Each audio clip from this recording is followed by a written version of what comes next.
Welcome to कला creations. आज के वीडियो में मैं ड्राई कलर से बहुत ही आसानी से बनने वाली 2 रंगोली के डिज़ाइन आपके साथ शेयर करूँगी। तो चलिए शुरू करते हैं। सबसे पहले हम चॉक से अपना डिज़ाइन ड्रॉ कर लेंगे और अब इसको छलनी की मदद से इसमें हम रंग को फैलाएंगे।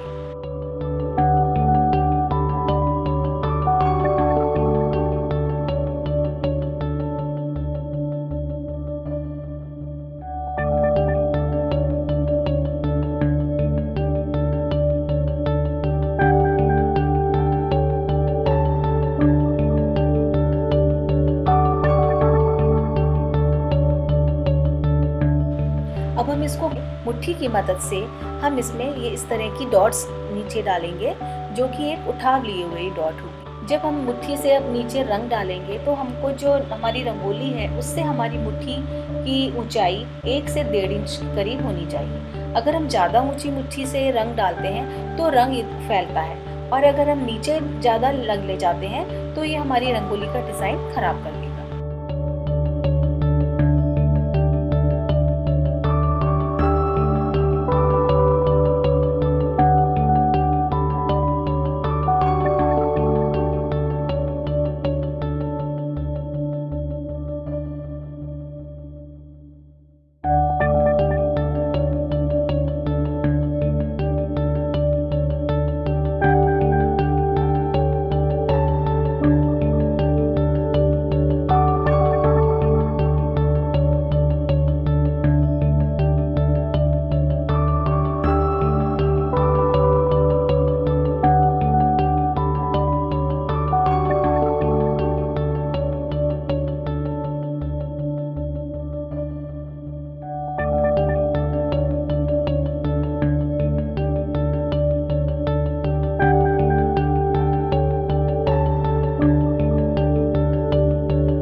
जब हम कोई भी रंगोली बनाएं तो उसकी आउटलाइन ज़रूर बनाएं, उससे अपनी रंगोली बहुत सुंदर निकल के आती है।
लग रहे हैं तो प्लीज़ लाइक करिएगा, शेयर करिएगा और मुझे कमेंट्स करके ज़रूर बताइएगा और मेरे चैनल को सब्सक्राइब भी करिएगा।